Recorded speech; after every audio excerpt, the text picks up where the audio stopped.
everybody, to be on with Amanda Medicare podcast. Today we are filming our second special guest fireside chat episode. I could not be more excited to introduce you to this wonderful human being. Her name is Melissa Murphy. She has started and is the CEO of Aging Advocates and some other businesses now that incorporate with that. So we're so lucky to have Melissa in our community. Here in Central New York. At the end, we're going to talk about ways that if you're not in our area, you may be able to find a resource like what she provides. But I'm going to look this way and have a chat with my good friend, Melissa. Hi, thank you for coming in. Hi, Amanda. Thank you so much. Yeah, I'm so excited that you were able to do this with me. So I'll just start with the easiest question, I guess. Tell us about Aging Advocates, how you got involved in that space, and what you guys do. Thank you. I founded Aging Advocates about 5 years ago now. After working in senior housing for many years, I found that I kept hearing the same conversations over and over from these families who were completely overwhelmed, completely underprepared to navigate the challenges that come with aging. And I just had a light bulb go off one day that, there's got to be a better way. This is something that's affecting every demographic. It doesn't matter how educated you are, how wealthy you are, how you grew up, it's affecting everyone. So I just wanted to find a better way for these families to be able to age better without it essentially tearing their families apart and becoming this really traumatic situation that in some cases it really doesn't need to be that way. Right. That's great. I know the few experience that I've had with, some clients or even family members as they approach these kind of decisions and needs, it really can be stressful. Mm-hmm. So to have an outlet and someone who's handling and tackling and solving these problems all day is great. So tell us a little bit about the services that Aging Advocates provides. Yeah, so I started out by myself and quickly realized that there's many other professionals in our field that wanted to be a part of our mission, which is truly amazing. So we have a team now of all different areas of expertise, ranging from nursing to physical therapy to senior housing specialists, dementia specialists. And so we basically take each family in a very individualized and unique approach. So firstly, what are the immediate needs? What are their goals? And then we look at the entire dynamic of the family situation, the finances, the insurance, of course. And then we help figure out what are the best options available to meet their needs, whether it's aging in place, which we know the majority of folks want to stay in their homes, right? So that's usually what we're helping them figure out. But that's not always an option. If they need senior housing, if they need long-term care, or unfortunately, when they are in a crisis, they can come to us and we help figure out the whole situation. That's amazing. My gosh. I'm sure the clients are just so relieved to have you step in and handle those really complicated conversations and decisions. Yeah, I always feel bad when I get a new call and I say, "How are you today?" Probably not good because most people are not calling us because it's the best day of their life, right? They are usually in a really hard place. But we do hear all the time, "Oh my gosh, I wish I called you sooner. I wish I knew about you before. I wish I knew about you 10 years ago when I was going through this with my parent." It's a really stressful time for people. And unfortunately, because it can be so traumatic, they aren't talking about it after it happens to them. Right. And then it's like this vicious cycle continues of people not even being aware of what the future can look like and how to maybe prevent some of these things from happening because it is so hard to talk about. What would you say is like the most common, so you talk about that phone call coming in, what are they typically asking for help with? What's the most common, I guess, crisis or problem that you're helping people fix? Mom fell. She broke her leg. She's in the hospital. What do we do now? Okay. They're saying she needs 24-hour care. I'm working. I have children. Her house has 3 levels. We don't have money to pay for 24-hour care. What do we do? That's probably the most common call. It's like a crisis and we need immediate help. Otherwise, it could be a new diagnosis, maybe of dementia, of Parkinson's, things that are progressing, and the family knows it's not going to get better and we need to prepare for the future. Okay. So we would come in and help educate them on all of the options, what it could look like to remain home independently for as long as possible. Mm-hmm. And we try to put a plan in place for them. Okay. It sounds so difficult, but I know you do such a good job at it. So it's, people are very unique. Everyone Absolutely. has their individual needs. So it's every day is a new day and a new challenge. And I think our team, what makes us strong is not just our expertise, but our desire to be problem solvers. Yeah. So it's almost like an investigation in the beginning, trying to uncover what the real needs are and all sorts of dynamics between the family members. Yeah. It's never the same thing every day, that's for sure. Yeah, I believe that.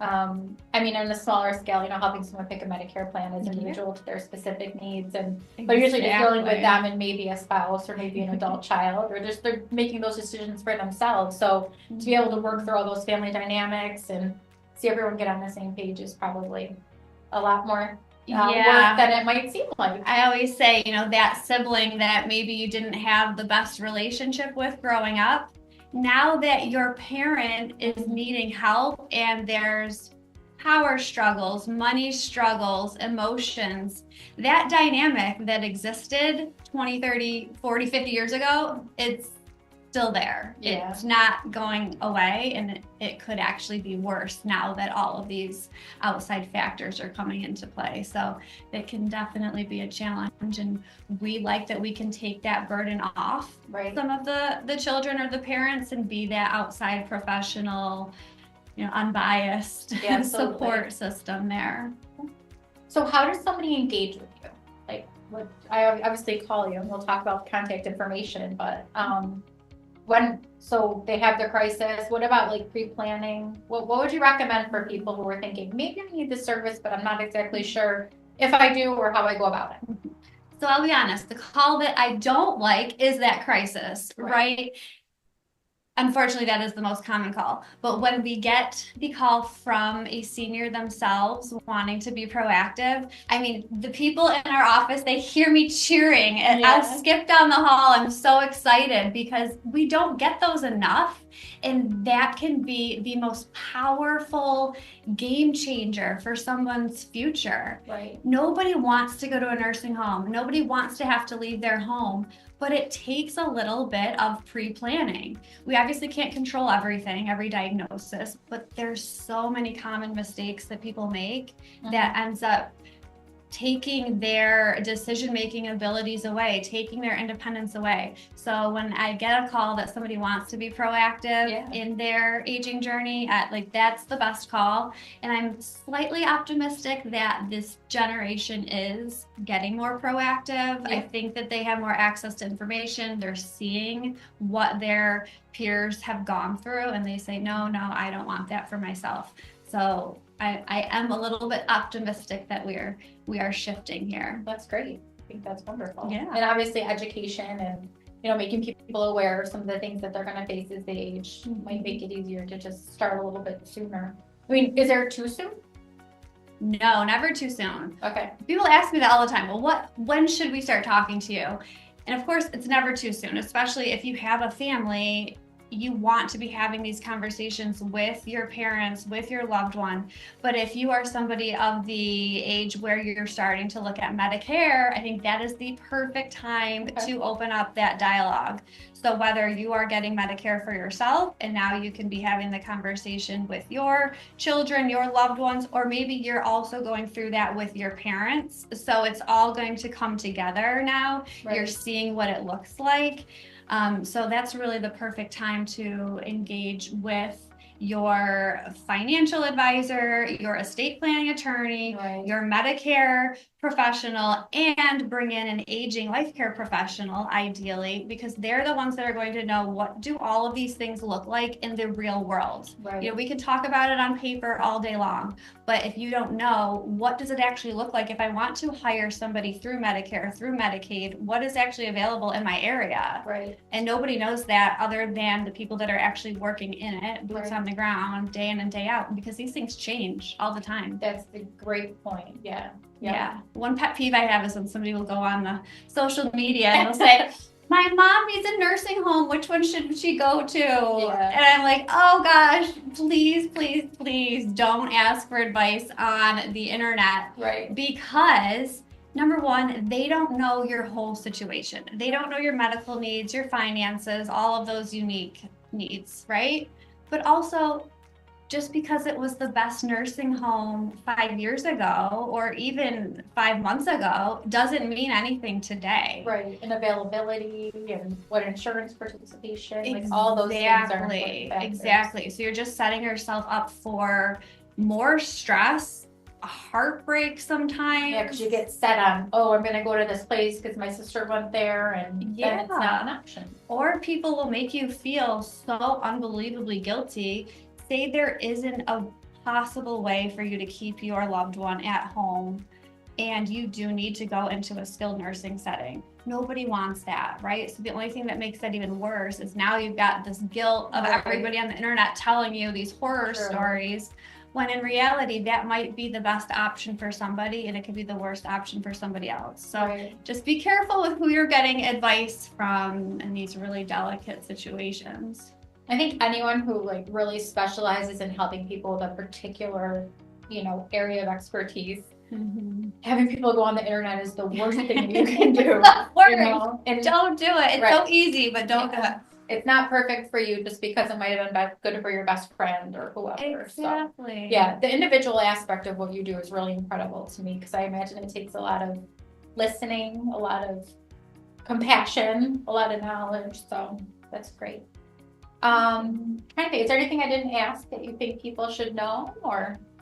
Well, since we are with the Medicare expert, I do always like to bring up that it's important to know what your Medicare covers when it comes to in-home care, assisted living, right? There's a huge misconception that, okay, mom's got Medicare, so she should be able to move into this assisted living, right?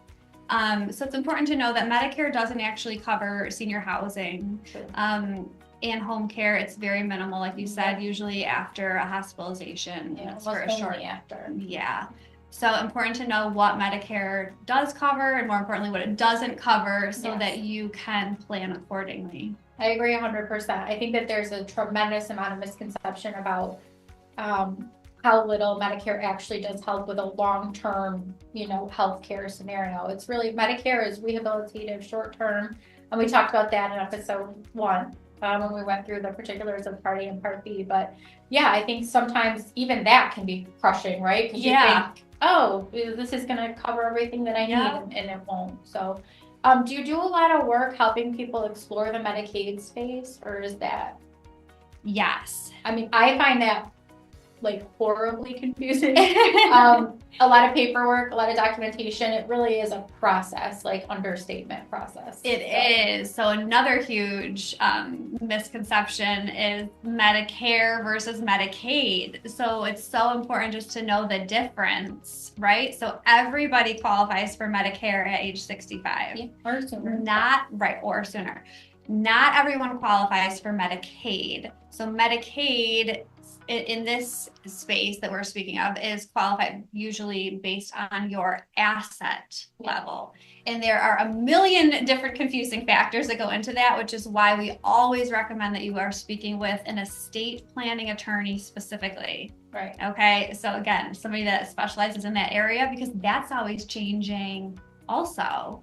So it's like going to your primary care for oncology. You're not going to get that very specific expertise. So an estate planning attorney is huge. You need to understand if setting up a trust makes sense in your specific family's situation with your finances and to know how you qualify for Medicaid if you want to, and then what that actually would cover. Yes. So it's very confusing, but it's so important to not wait until the last minute. You always hear the commercials for, going into a nursing home and that 5-year look back. That is a really big deal. So it's just important to have the information so you can decide what is best for your family. But yes, navigating Medicaid, that is something that we help with regularly because most people don't have unlimited funds. Right. So if you have to go into a nursing home at some point, most likely you will need to access Medicaid in order to pay for it. Sure. So very important to understand how that works. That's a complicated process. So having someone in your corner to help you with that is incredible. So the sense that I'm getting, and I've known you for a little while, and I know the wonderful work that you do, so I kind of knew this, but I would explain to you your role, obviously the listening and all that stuff. You're kind of like quarterbacking all of the different professionals that you should have in your team to make sure that you're getting that optimal, result that you're hoping for. So you're really working with everybody to put things together and make it as stress-free as possible. Not completely, I'm sure. It's very stressful, but yes, we do try to eliminate the stress where it doesn't need to be, right? You don't need to know every service available. You don't need to be the expert in this field. That's what we're here for. You will waste a lot of time and energy trying to figure it out on your own. That's for sure. But yes, you bring up a great analogy there. I like to say we're your general contractor of all the aging services. So we won't even know everything, but we will know who is the best professional in each area. We try to give 3 options if there are 3 options available for each area so that we can make sure that our clients find that expert that aligns with them, with their values, whether it is the attorney, the Medicare professional, a doctor. Home modifications, that's a huge thing right now. We do have some professionals that we work with regularly, and we know who's trustworthy, who's going to follow the codes, who understands, where a grab bar should go in a home. You can't just call someone off Craigslist and expect them to know these things. No. So we do guide our clients through all of those. That's great. All those areas. So a common question that you probably get is there a fee for you to help me? How does this work? Yeah, so pros and cons. We are a private service, which means you do have to pay to hire us. However, we work only in the best interest of our clients. So we are not answering to an insurance company. We are not taking any referral fees. So anything that we are recommending for our clients is in their best interest only. Okay. So again, pros and cons. We can't help everyone, unfortunately. Not everybody can afford to hire us, but if they can't, we are still giving them some sort of direction, pointing them into a service that may work for them. Okay. And then another reason why I'm doing as much education as I can so that you can be aware of these programs without always needing to engage our services directly. So we're lucky to have Melissa in our area. So if you live in Central New York and you're dealing with some of those, decisions and trying to figure out what you need to do, obviously her and her team are a great resource for us here. No one else can have her. So if you don't live in Central New York, how far does your reach go? How about that? We're primarily in Onondaga County and the surrounding counties right now.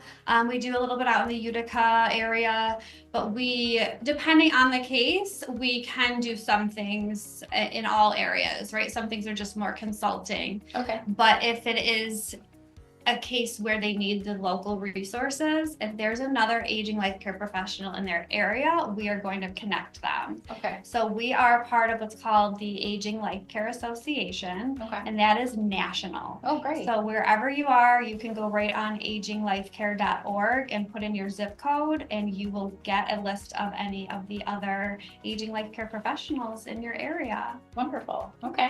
So I hate to bring all this good information and just say you can only get help like she provides if you're here. So hopefully the podcast is going to reach far and wide. So tell us that email or that website address again. Yep. aginglifecare.org is the website for the Aging Life Care Association, which is national.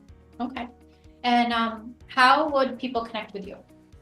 with us, you can call if you are local. It is 315-469-1000. Okay. agingadvocatescny.com. And we are everywhere. We are on Facebook, LinkedIn, Instagram, YouTube, and more to come. Maybe soon coming to a podcast near you. Yes, I hope so, because you'd be great at it. My mission really is to get this conversation started. Yes. So beyond us helping people in the crisis and boots on the ground, the conversation is universal, and that is what we need to be having. There is nothing good that comes from waiting until you're in a crisis to figure this stuff out.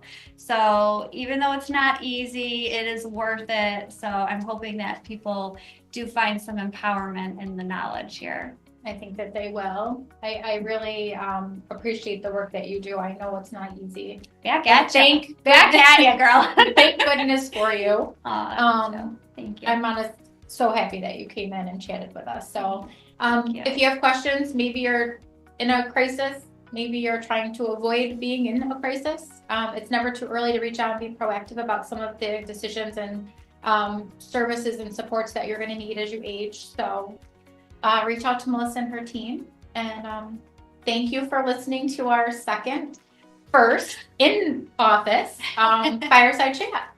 Awesome. Thank you, Amanda. Thank you so much. Thanks for listening to another episode of the I'm with Amanda Medicare podcast. Please make sure to subscribe wherever you get your podcast so you don't miss an episode. Also, please leave a review, as that helps me reach more people that can benefit from this podcast's content. If you have questions or topics you want me to cover for a future episode, please email them to info@imwithamanda.com. I look forward to hearing from you. Like any good industry, we do have compliance requirements, so here's my disclosure. We are not a government agency. We are licensed insurance agents who discuss insurance programs such as Medicare Advantage, Medicare Supplements, and Medicare Part D prescription drug coverage. Any specific plan information I provide is limited to the plans I offer in your area. Please contact Medicare.gov or 1-800-Medicare to get information on all of your options. Thank you.